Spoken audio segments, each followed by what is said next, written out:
Hello everyone. YouTube के platform में ये मेरा पहला वीडियो है जो मैं आप लोगों के लिए करंट अफेयर्स के कुछ महत्वपूर्ण प्रश्नों के साथ लेकर आया हूँ। चूँकि यह मेरा पहला वीडियो है और साथ में इनडायरेक्ट कन्वर्सेशन भी है, तो इसमें बहुत संभावना बनती है कि कुछ कमी रह जाए। मैं उम्मीद करूँगा कि आप उन कमियों को नज़रअंदाज करेंगे और आगे के वीडियो के लिए मुझे बहुमूल्य सुझाव देंगे। आज का क्वेश्चन आंसर शुरू करने से पहले आप सभी से मेरा एक और रिक्वेस्ट है कि अगर आपको यह वीडियो अच्छा लगे तो इसे लाइक, सब्सक्राइब एवं शेयर जरूर करें। तो चलिए शुरू करते हैं हम आज का क्वेश्चन आंसर। चौथा राज्य स्वास्थ्य सूचकांक 19-20 में किस राज्य को शीर्ष स्थान प्राप्त हुआ है?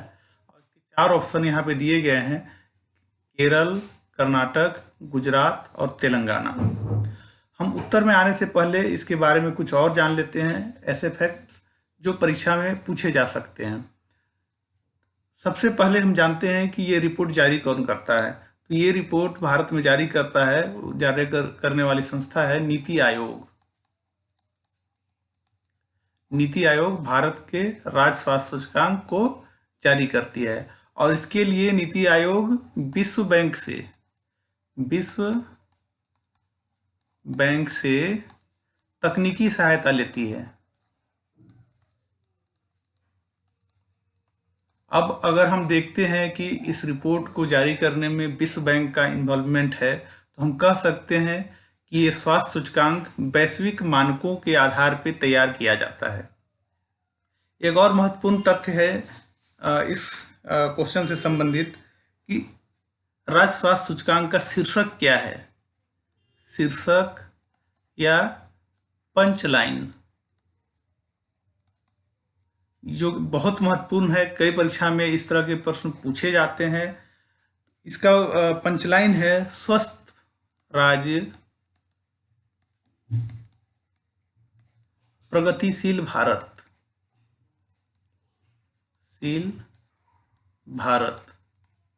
इसमें सीधा प्रश्न पूछा जा सकता है कि राज्य स्वास्थ्य सूचकांक का शीर्षक या पंचलाइन क्या है, तो उस स्थिति में हमारा उत्तर होगा स्वस्थ राज्य, प्रगतिशील भारत। अब हम आगे देखते हैं कि राज्य स्वास्थ्य सूचकांक राज्यों को 3 कैटेगरी में बांटकर जारी किया जाता है और इसके 3 कैटेगरी हैं। पहला है बड़े राज्य, इसमें कुल 19 राज्यों को रखा गया है। दूसरा है छोटे राज्य, इसमें 9 राज्यों को रखा गया है, जिसमें खासकर पूर्वोत्तर के राज्य अधिक हैं इसमें। और तीसरा है कैटेगरी, वो है केंद्र शासित राज्य, इसमें 8 राज्यों को रखा गया है। चूंकि दादरा नगर हवेली एवं दमन दीव को विलय कर एक ही राज्य में बना दिया गया है, इसलिए केंद्र शासित राज्य की संख्या घटकर 8 हो गई है। अब बड़े राज्यों में पहला स्थान दिया गया है केरल को। भारत में केरल की स्वास्थ्य व्यवस्था सबसे अच्छी है इस रिपोर्ट के अनुसार, जबकि अंतिम या कहें 19वां स्थान मिला है उत्तर प्रदेश को। और झारखंड की बात करें तो इसे 13वां स्थान दिया गया है। छोटे राज्यों में पहला स्थान है मिजोरम को, जबकि आखिरी या 9वां स्थान है नागालैंड को। और केंद्र शासित राज्य में पहला स्थान है दादरा नागर हवेली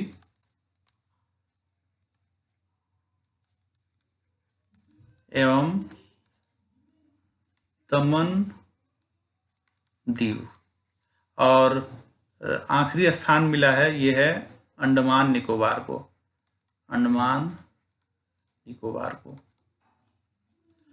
अब इस क्वेश्चन को हम देखते हैं तो सीधे सीधे ये समझ में आता है कि ये चारों ऑप्शन देखकर कि ये हमें बड़े राज्यों के संदर्भ में पूछा गया है कि किस राज्य को स्थान प्राप्त हुआ है, तो हमारा उत्तर होगा केरल। अगले प्रश्न की ओर बढ़ते हैं हम। राष्ट्रीय सुशासन सूचकांक 2020-21 में किस राज्य ने प्रथम स्थान प्राप्त किया है? पहला ऑप्शन है गुजरात, महाराष्ट्र, गोवा और केरल। के बारे में भी हम कुछ फैक्ट जान लेते हैं। राष्ट्रीय सुशासन सूचकांक भारत में प्रशासनिक सुधार और लोक शिकायत विभाग, प्रशासनिक सुधार एवं लोक शिकायत विभाग जारी करती है। DARPG, department of administrative reforms and public grievances. ये रिपोर्ट जारी करने के लिए विभिन्न विभागों की कार्यप्रणाली एवं उसके आउटकम को देखा जाता है। राष्ट्रीय सुशासन सूचकांक से संबंधित एक और महत्वपूर्ण तथ्य है कि राष्ट्रीय सुशासन दिवस कब मनाया जाता है।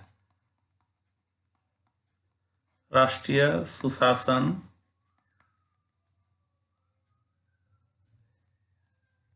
दिवस, तो हम सब जानते हैं कि ये 25 दिसंबर को पूर्व प्रधानमंत्री अटल बिहारी वाजपेयी के जन्मदिन को भारत में राष्ट्रीय सुशासन दिवस के रूप में मनाया जाता है। आगे बढ़ते हैं हम अगले क्वेश्चन पे कि उत्तर प्रदेश में निर्माणाधीन सड़क गंगा एक्सप्रेसवे की कुल लंबाई कितनी है। तो इसमें समझने वाली कोई बात नहीं है, ये सीधे फैक्ट का बात है इसमें कि इसमें इसकी लंबाई कितनी है, 594 किलोमीटर, 580 किलोमीटर, 600 किलोमीटर या 505 किलोमीटर। तो इसके सीधे उत्तर में हम आते हैं, इसका उत्तर है 594 किलोमीटर। और इसमें एक और बात महत्वपूर्ण जानने वाली है कि यह सड़क मेरठ से लेकर प्रयागराज तक, जिसका पुराना नाम है इलाहाबाद, तक बनाई जानी है। इस सड़क की एक और विशेषता होगी कि इसमें शाहजहांपुर के निकट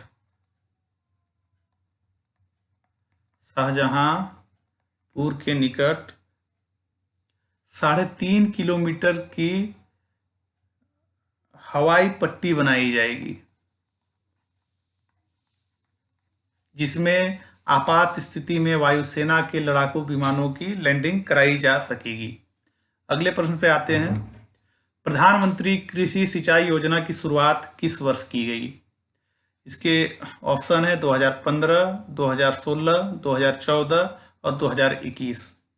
इस प्रश्न के उत्तर में आने से पहले हम इस योजना के बारे में भी कुछ जान लेते हैं कि इस योजना का उद्देश्य है, और उसका शीर्षक भी कह सकते हैं या पंचलाइन भी कहें,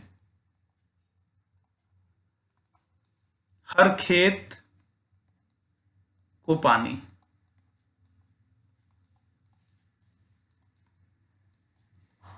इसका उद्देश्य है, और इसमें केंद्र एवं राज्य की हिस्सेदारी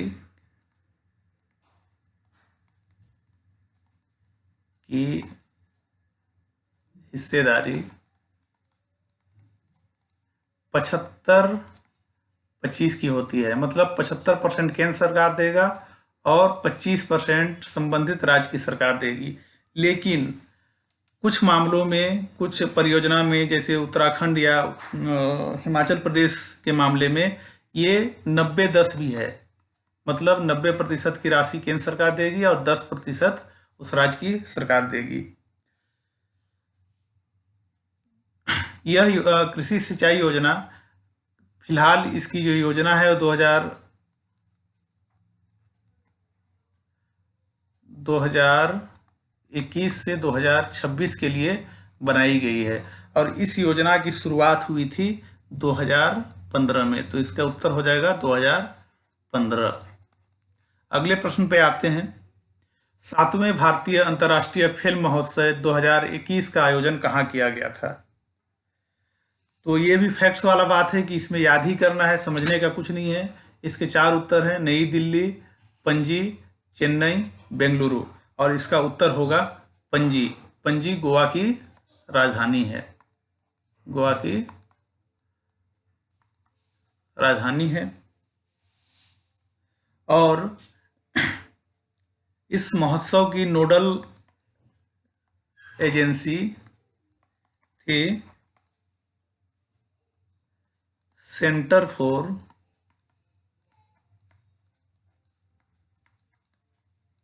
पोलर एंड ओशन रिसर्च। ये इस महोत्सव का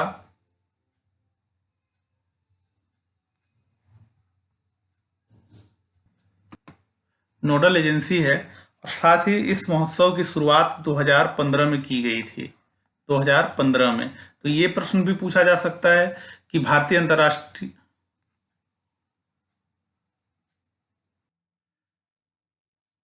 माफ कीजिएगा, यहाँ पे फिल्म के स्थान पे होगा अंतर्राष्ट्रीय विज्ञान महोत्सव। विज्ञान महोत्सव, माफी चाहता हूँ मैं इस चीज के लिए आप लोगों से। इसकी शुरुआत 2015 में की गई थी और centre for polar and ocean research इसकी नोडल एजेंसी है जो इसका आयोजन करती है, जो पृथ्वी विज्ञान मंत्रालय के अधीन काम करती है। अगले प्रश्न पे आते हैं हम। 52वां भारतीय अंतर्राष्ट्रीय फिल्म महोत्सव 2021 का आयोजन कहाँ किया गया था? ये भी एक फैक्ट वाला ही प्रश्न है, जिसमें याद ही करना है कि ये भी पुणे में ही हुआ था, पुणे में। और इस फिल्म महोत्सव में जापानी film ring wandering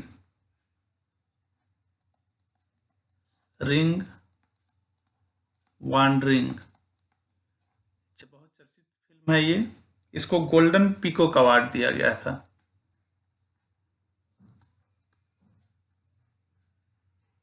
golden peacock award बहुत चर्चित फिल्म है और इसे पहले स्थान पे रखा गया था। जबकि भारतीय गीतकार प्रसून जोशी, आप सभी ने सुना होगा, बहुत ही ख्याति प्राप्त ये गीतकार हैं जो फिल्मों के लिए गाने लिखते हैं। इन्हें Indian personality of the year का पुरस्कार दिया गया। Indian personality of the year. और इसी प्रश्न से एक और तथ्य है कि इसमें सर्वश्रेष्ठ अभिनेत्री का पुरस्कार,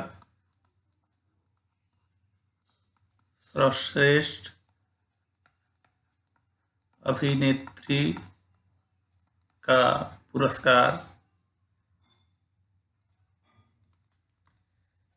एंजेला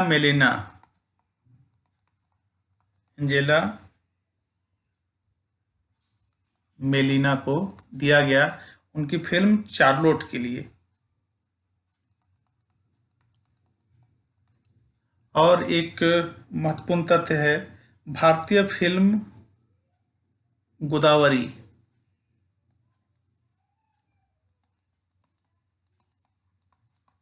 ये मराठी भाषा की फिल्म है, इसको विशेष जूरी पुरस्कार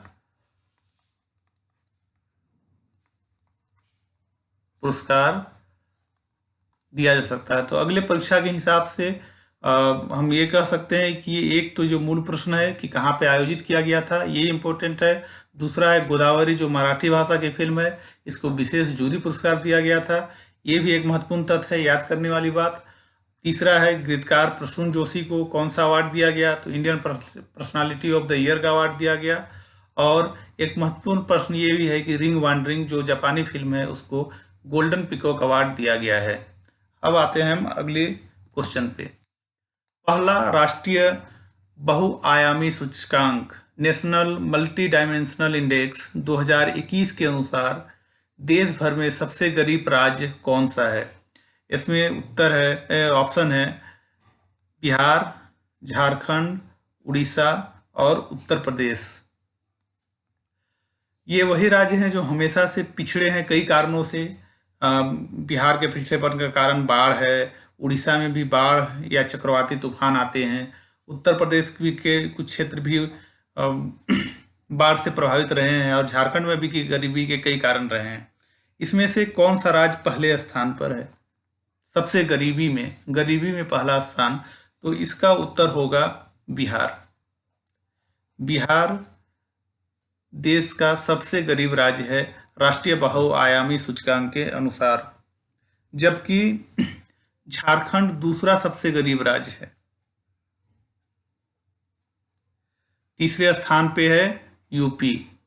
पहला हो गया बिहार, दूसरा झारखंड और तीसरा यूपी, जबकि चौथा स्थान है एमपी का। और सबसे कम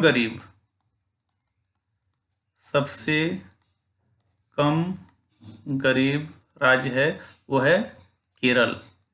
देखिए केरल बहुत सारे क्षेत्रों में आगे है। अभी हमने देखा स्वास्थ्य सूचकांक में भी केरल सबसे पहले स्थान पे है और गरीबी में भी सबसे निचले पायदान पे है। तो ये इस देश की इस राज्य की प्रगति को दर्शाता है। अगले प्रश्न पे आते हैं।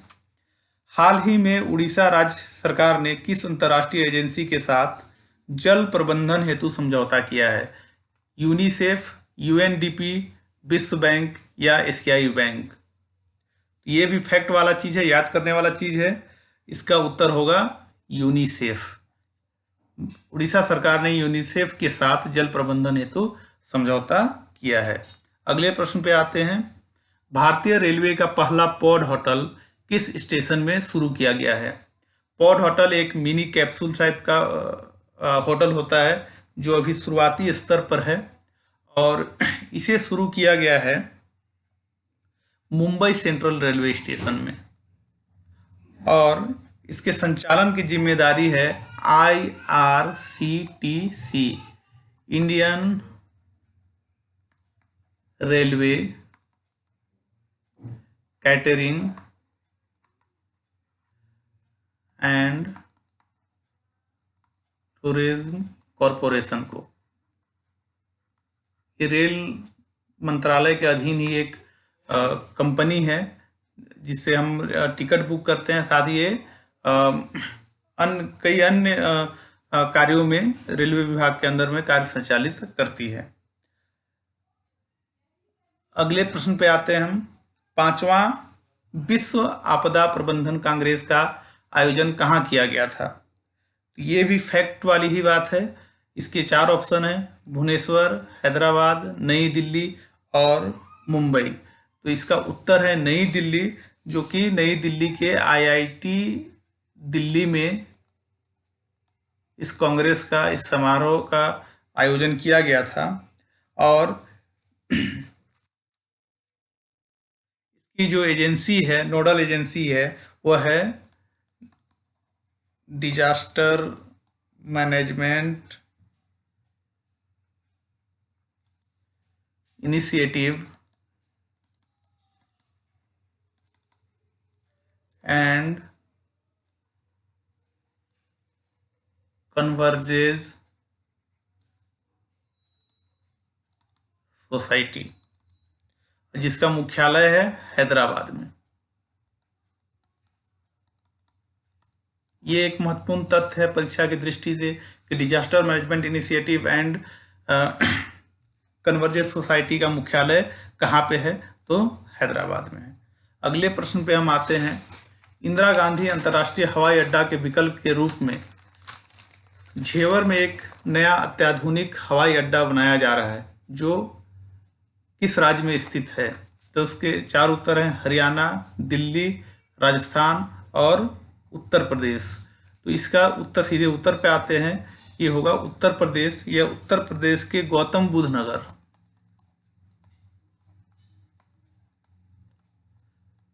नगर जिले में बनाया जा रहा है, क्योंकि IGI Indira Gandhi international airport में अत्यधिक विमानों की आवाजाही के कारण यहाँ का ट्रैफिक काफ़ी बढ़ गया है। उसके उसके विकल्प के रूप में झेवर में एक नया अत्याधुनिक हवाई अड्डा बनाया जा रहा है। अगले प्रश्न पे आते हैं। स्वच्छता सर्वेक्षण 2021 में सबसे स्वच्छ शहर कौन सा है? इंदौर, मैसूर, पटियाला और भुवनेश्वर। तो ये 2 शहर सफाई के लिए बहुत जाने माने हैं, इंदौर और मैसूर। और इस स्वच्छता सर्वेक्षण में जो पहला स्थान मिला है वो इंदौर को मिला है। और इसमें सबसे इंटरेस्टिंग फैक्ट ये है कि इंदौर लगातार 5वें साल सबसे स्वच्छ शहर रहा है। अगले प्रश्न पे आते हैं।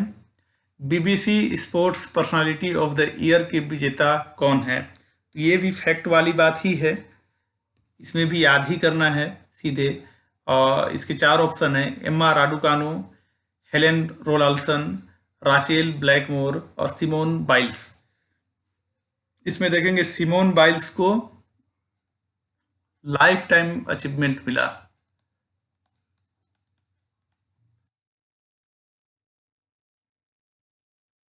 जबकि राचेल ब्लैकमोर को वर्ल्ड स्पोर्ट स्टार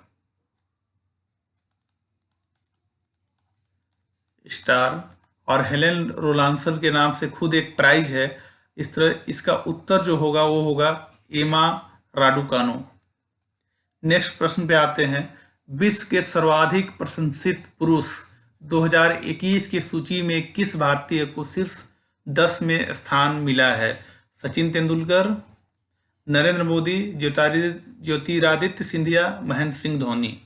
तो इसका उत्तर होगा निश्चित रूप से नरेंद्र मोदी, जिनको इस सूची में 8वें स्थान पर रखा गया है, और सचिन तेंदुलकर को 12वें स्थान पर। जबकि ये दो ज्योतिरादित्य सिंधिया और महेंद्र सिंह धोनी, इनको इस सूची में कोई भी जगह नहीं दिया गया है। विश्व और इसी सूची के अनुसार विश्व के सबसे प्रशंसित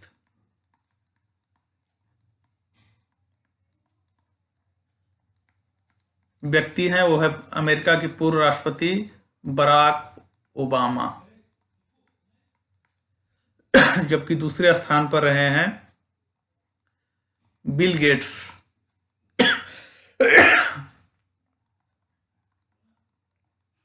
जबकि महिला में सबसे प्रशंसित महिला है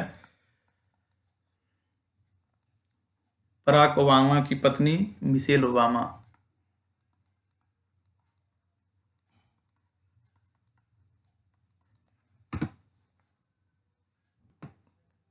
एक और महत्वपूर्ण फैक्ट इस क्वेश्चन से है कि सबसे प्रशंसित पुरुषों की सूची में अंतिम यानी 20वां स्थान, 20 लोगों की सूची बनाई गई थी।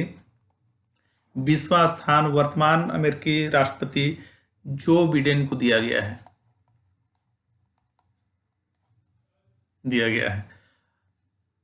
अब अगले क्वेश्चन पे आते हैं। भांग की खेती को वैध बनाने वाला पहला यूरोपीय देश कौन है? 4 ऑप्शन है इसके: माल्टा, अल्बानिया, साइप्रस और माल्डोवा। ये भी फैक्ट वाला है और इसका उत्तर होगा माल्टा। माल्टा यूरोप का पहला देश है जिसने भांग की खेती को, ध्यान रखेंगे इसमें भांग की खेती व्यक्तिगत उपयोग के लिए है,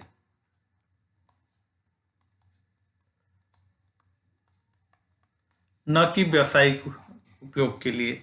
और विश्व का जो पहला देश है जिसने भांग की खेती को वैधानिक दर्जा दिया वो है उरुग्वे, जिसने 2013 में भांग की खेती को वैधानिक रूप दिया, यानी उसको कानूनी रूप से मान्य किया। और यूरोप का पहला देश है माल्टा। अगले क्वेश्चन पे आते हैं। विश्व स्वास्थ्य सुरक्षा सूचकांक 2021 में, यहाँ पे देखिए मिसटाइपिंग हो गई है, भारत का स्थान कितना है? तो ये भी याद रखने वाला फैक्ट है। ये विश्व स्वास्थ्य सुरक्षा सूचकांक 2021 में भारत का स्थान 66वां है, जबकि पहले स्थान पे रहा है USA, United states of America. दूसरे स्थान पे है ऑस्ट्रेलिया, तीसरे स्थान पे है फिनलैंड, जबकि अंतिम स्थान पे है सोमालिया। सोमालिया एक अफ्रीकी राज्य है जो कई तरह के समुद्री डाकू, समुद्री लुटेरे इत्यादि के लिए कुख्यात है।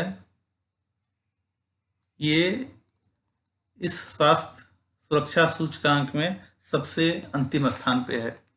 अगले क्वेश्चन पे आते हैं। भारत द्वारा विकसित पहला multi modal neuro imaging database का नाम क्या है? तो ये क्वेश्चन भी समझने वाला कुछ नहीं है, इसमें भी फैक्ट्स याद रखने पड़ेंगे। पहला उत्तर है इसका स्वदेश, दूसरा सूर्य किरण, तीसरा पहल, चौथा सुगंधा, और इसका सही उत्तर है वह है स्वदेश। भारत द्वारा विकसित पहला multi modal neuro imaging database का नाम स्वदेश है। अगले क्वेश्चन पे आते हैं। अमेरिका ने किस देश को धार्मिक स्वतंत्रता के उल्लंघन के मामले में सबसे चिंताजनक राष्ट्र घोषित किया है? 4 ऑप्शन है इसके। अफगानिस्तान, चीन, पाकिस्तान और Syria.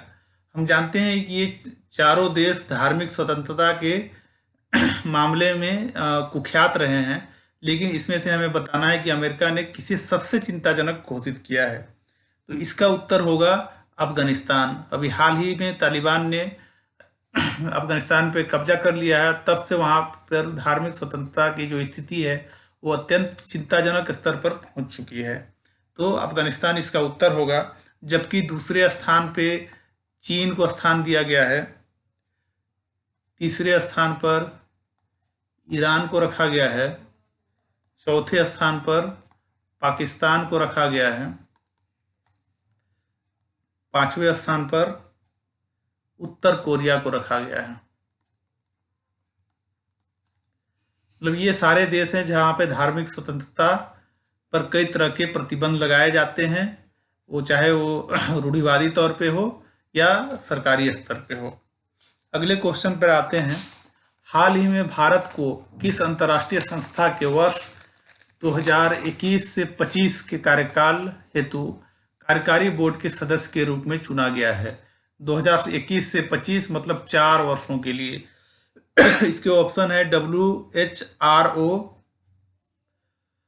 World Human Right Organisation, दूसरा है यूनेस्को, तीसरा है UNSC, United Nation Security Council, और चौथा है G7, ये विकसित देशों का समूह है। तो इसका उत्तर हो जाएगा यूनेस्को। यूनेस्को से संबंधित महत्वपूर्ण तथ्य यह है कि इसकी स्थापना 1945 में की गई थी और भारत इसका संस्थापक सदस्य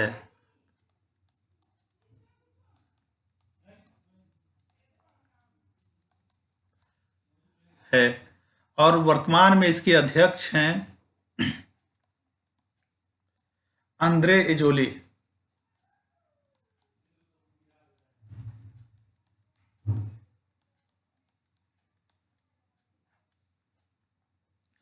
और इस चुनाव के लिए भारत को 193 देशों में से 164 देशों ने अपना समर्थन दिया। इसे समझ सकते हैं कि भारत की अभी वैश्विक स्थिति क्या है और किस तरह से अन्य देशों का समर्थन भारत को मिलता है। अगले क्वेश्चन पे आते हैं। उत्तर भारत का पहला उद्यमिता केंद्र कहाँ स्थापित किया गया है? इसकी 4 ऑप्शन है। आगरा, लखनऊ, नोएडा और प्रयागराज। इसका सही उत्तर होगा लखनऊ।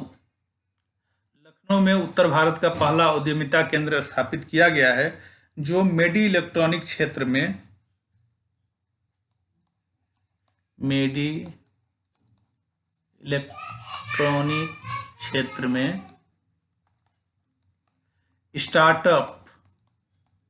स्टार्टअप को प्रोत्साहन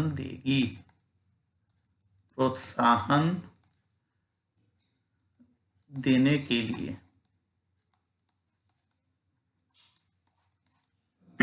अगले क्वेश्चन पर आते हैं। GI टैग प्राप्त बिहार के मखाना को, यहाँ पे हाल होगा, मिस टाइपिंग की वो बात है, हाल ही में नया नाम दिया गया है। मगध मखाना, तिरहुत मखाना, मिथिला मखाना या भोजपुर मखाना। तो इसका उत्तर है मिथिला मखाना। बिहार के मखाना का नाम बदलकर उसे मिथिला मखाना के नाम से GI टैग प्रदान किया गया है। GI टैग किसी क्षेत्र विशेष के उत्पाद की पहचान से संबंधित एक मान्यता है, जिसे एक तरह से कहें कि उसे वैधानिक रूप में ये मान्यता दी जाती है कि इस क्षेत्र उत्पाद का मूल क्षेत्र क्या है। अगर हम बिहार के अन्य जीआई टैग प्राप्त उत्पादों को देखें तो इसमें महत्वपूर्ण कुछ महत्वपूर्ण को हम लोग यहाँ पे देख लेते हैं। पहला है मधुबनी पेंटिंग। मधुबनी पेंटिंग। दूसरा है अपलीक या खटवा, ये एक तरह का हस्तकला है। दूसरा है तीसरा है शाही लीची। हम सभी जानते हैं मुजफ्फरपुर का जो लीची है उसे शाही लीची के नाम से जाना जाता है, ये काफी प्रसिद्ध है। चौथा है भागलपुरी सिल्क।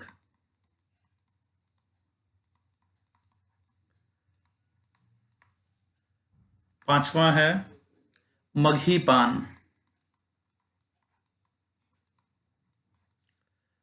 छठा है कतरनी चावल।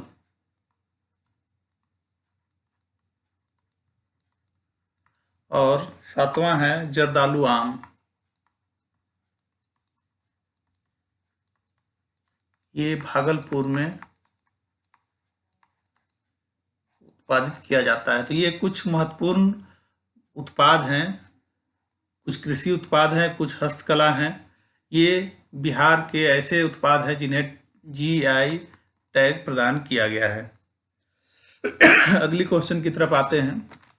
भारतीय रिजर्व बैंक ने वर्ष 2022-23 के लिए भारत के लिए विकास दर का अनुमान कितना रखा है? 9.5%, 9%, 9.7% या 9.4%? तो इसका उत्तर है 9.5%। ये याद रखने वाली बात है, फैक्ट रिलेटेड है, तो इसमें समझना कुछ नहीं है। रिजर्व बैंक ने भारत के विकास दर का अनुमान 9.5% का रखा है वित्तीय वर्ष 2022-23 के लिए। अगले क्वेश्चन पे आते हैं। नवंबर 2021 में श्रम मंत्रालय ने मजदूरी दर सूचकांक के निर्धारण हेतु आधार वर्ष का निर्धारण किया है, जो है 2014, 2015, 2016 या 2021। तो ये भी याद रखने वाली बात है, ये है 2021। 2021 को बेस ईयर के रूप में रखा गया है, उसी के आधार पर मजदूरी दर सूचकांक का निर्धारण किया जाएगा। अगले क्वेश्चन पे आते हैं। भारतीय रिजर्व बैंक ने हाल ही में किस बैंक को सीबीडीटी की ओर से प्रत्यक्ष कर के संग्रहण हेतु अधिकृत किया है? केंद्रीय प्रत्यक्ष कर बोर्ड, सीबीडीटी केंद्रीय प्रत्यक्ष कर बोर्ड है, और इसके लिए निजी क्षेत्र के बैंक आरबीएल को अधिकृत किया गया है। इसका मतलब ये हुआ कि कोई भी व्यक्ति आरबीएल में भी अपना टैक्स जमा कर सकता है। इससे पहले एसबीआई, एचडीएफसी और अन्य कई बैंकों को यह सुविधा प्रदान करने की अनुमति दी गई है। और आज के अंतिम क्वेश्चन पे आते हैं कि भारत ने हाल ही में प्रलय नामक हथियार का परीक्षण किया है, और प्रलय एक टैंक है या मिसाइल है या सैन्य राडार है या रॉकेट लॉन्चर है? ये भी फैक्ट वाली बात है, और इसका उत्तर है मिसाइल है। यह एक कम दूरी की मिसाइल है जो 150 से 500 किलोमीटर तक मार कर सकती है, सतह से सतह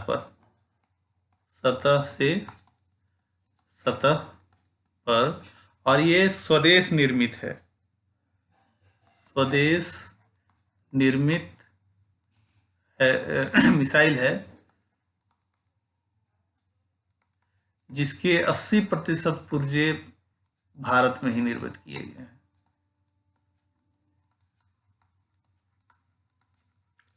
इस तरह आज के क्वेश्चन आंसर का ये सेशन खत्म हुआ। मैं जानता हूं कि कुछ कमियां इस वीडियो में रही हैं, लेकिन जैसा कि मैंने पहले ही कहा था कि ये पहला वीडियो है, साथ में वन वे कम्युनिकेशन है, तो कुछ इसमें कमी जरूर रही है और मैं उम्मीद करूंगा कि आप उस कमी को नज़रअंदाज करके इस वीडियो को लाइक एवं शेयर जरूर करेंगे और अगले वीडियो को भी जरूर देखेंगे। धन्यवाद।